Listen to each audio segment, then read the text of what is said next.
제자가 정말 마음 씀씀이가 대단한 게 1830년도에 추사 김정희의 아버지 김노경이 유배를 갔다고 그랬죠. 억울하게. 그때 추사가 용산에 살고 있었는데 그때 이상적이 추사를 찾아갑니다. 찾아가서 위로의 말씀을 전해드리는 거예요.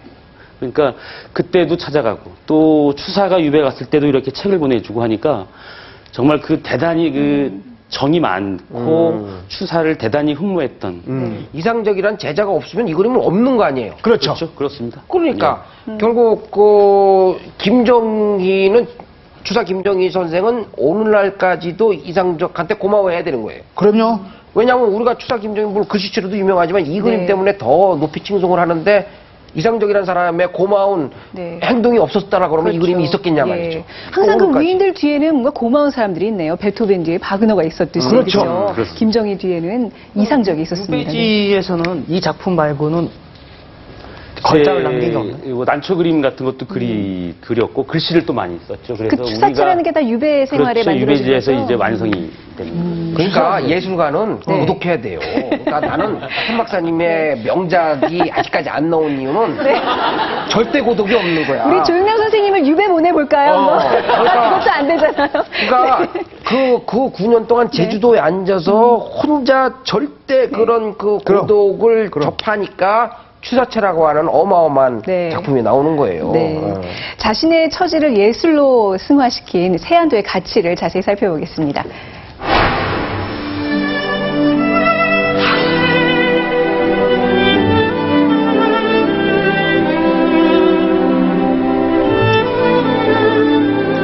선비의 정신세계를 담는 문인화.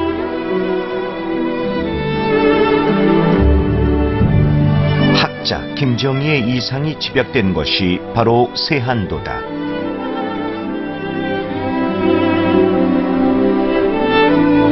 세한도는 조선 문인화의 절정이다. 세한도는 18세기의 그 한국 문인화가들 작품들보다는 더욱 간결하고 더욱 압축되고 생략되어서 진정한 그 문인화의 경지에 도달했다고 말할 수 있을 것 같습니다.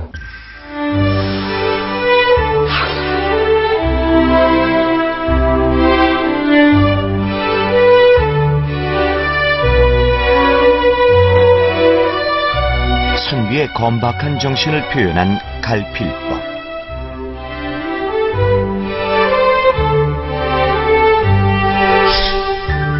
붓질 하나에도 마음을 담고 있다. 잉크가 다 달아가지고 거의 나오지 않을 것 같고 그 느낌 아마 그거를 하고 그 비유가 될 것 같습니다. 종이에 옅은 그냥 그 끄적끄적한 그 행위 같은 거 쓴 느낌은 그대로 이제 남아 있는 게 그게 갈필이 맛이죠.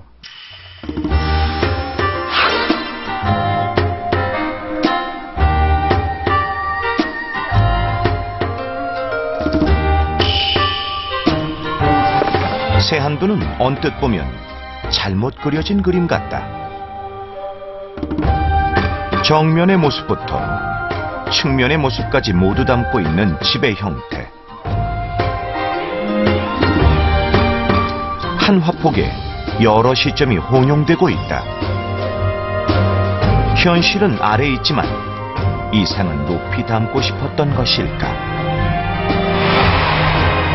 이는 화법을 뛰어넘은 마음의 표현이다.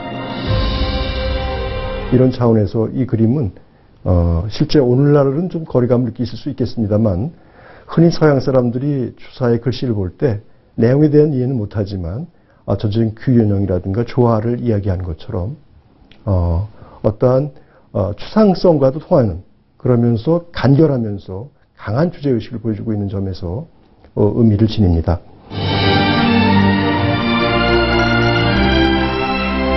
추사의 절실한 체험을 통해 완성된 문인화의 진수.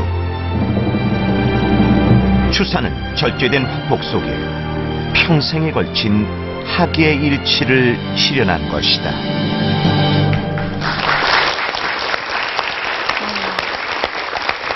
그래서 집의 구도 가지고 왈가왈부하는 게 의미가 없는 거예요. 바로 이 정신이 담겨 있다는 거. 그럼 예. 이게 집의 문제가 네. 이렇게 돼 있으면은 이 시선이 이쪽으로 와 있어야 돼요. 그렇죠? 그런데 이게 정사각형인데 요렇게 한 건 너무 이상한 거지. 그러니까 그거를 이제 멀티플 펄스펙티브라고 얘기하니까 이게 그러니까 펄스펙티브 원근법이 펄스펙티브예요. 그러니까 멀티플. 그러니까 서양 회화에서는 원근법이 하나죠. 소실점이 하나죠. 지금 근데 소실점이 여러 개 찍혀버리는 거란 그렇죠. 말이죠. 근데 그게 서양 회화에서는 정말 고전 회화부터 인상파 그래갖고 피카소에 이르러서 멀티플 퍼스펙티브가 생겨요. 그러니까 피카소 그림 보면 여자 얼굴이 정면, 얼굴 이게 한화폭에 같이 나오거든요. 근데 추사 김정의 그림에는 이미 이제 그런 것들이 다 지금 들어있는 거죠. 근데 왜 동양의 화가들한테 이게 더 쉬웠냐? 그림 자체가 동양화는 내면의 얘기들을 뽑아내는 거기 때문에 그런 거예요. 그러니까 네. 그런 시점 자체를 이렇게 쓰는 것들이 굉장히 그 강점이 되는 거고 오늘날 와서 그러니까 세계사의 중심이 동양으로 옮아오는 이유는 과거의 근대에서 서양이 원근법을 발견해서 과학성이라는 시점을 하나로 결정해버리는 게 과학성을 뜻해요. 그러니까 객관적이고 합리적이고 이런 사고가 모든 게 하나로 통하는 기준이 있기 때문에 그런 거거든요. 근데 그 시대는 지난 거예요. 그래서 포스트 모더니티라고 얘기하는 거는 다초점의 세대. 그래서 다문화를 얘기하고 다양한 가치들을 얘기하는 거거든요. 그러니까 그런 게 멀티플 퍼스펙티브라는 게 가능해야 되는 얘기거든요. 네. 그러니까 서양에는 열심히 고생해서 지금까지 온 얘기를 이미 우리는 이미 오래전에 다 하고 있었던 거예요. 그래서 세계사의 중심이 지금 동양으로 다 옮겨오고 있다 이렇게 얘기할 수 있는 거죠. 그림과 또 훌륭한 제자가 있었기 때문에 그 10년이라는 세월 동안 이렇게 많은 명작들이 나온 게 아닌가 싶은데 혹시 두 분께서는 이 연말이잖아요. 한 해를 이렇게 마무리하면서 과연 나를 오래 위로해줬던 어떤 예술이나 친구가 있는지 좀 반성의 시간을 갖게 되지 않으신가요? 저는 개인적으로 좀 그렇네요. 오늘 한 시간. 아, 그러면 내가 쓸쓸한데도 내가 외로울 땐 도대체 누가 나를 위로해 주지? 뭐, 이런, 뭐, 여러분, 그런데, 개뿔, 뭐, 여러분, 개뿔, 별로 없는 것 같아요. 네, 상념에 져주셨습니다. 조용현 선생님께서는. 누가 요즘 위로가 되고 계세요? 네, 켄 박사님은 누가 위로해 주죠?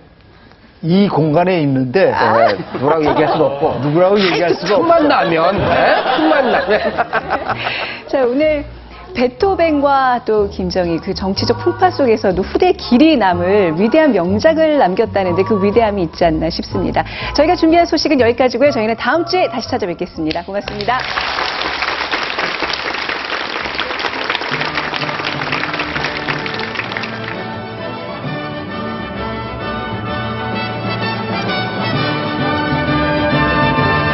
아쉬운 게 이제 김 교수님께서 말씀하시던 약간 에로티시즘 쪽에 그런 부분들이 좀 빠지게 같이 공유될 때, 이야기 나눌 때, 이런 일도 있었는데, 우리가 잘 몰랐더라 하고 감동하면서 볼 수 있는 프로그램으로 앞으로도 많이 즐겨줬으면 좋겠습니다.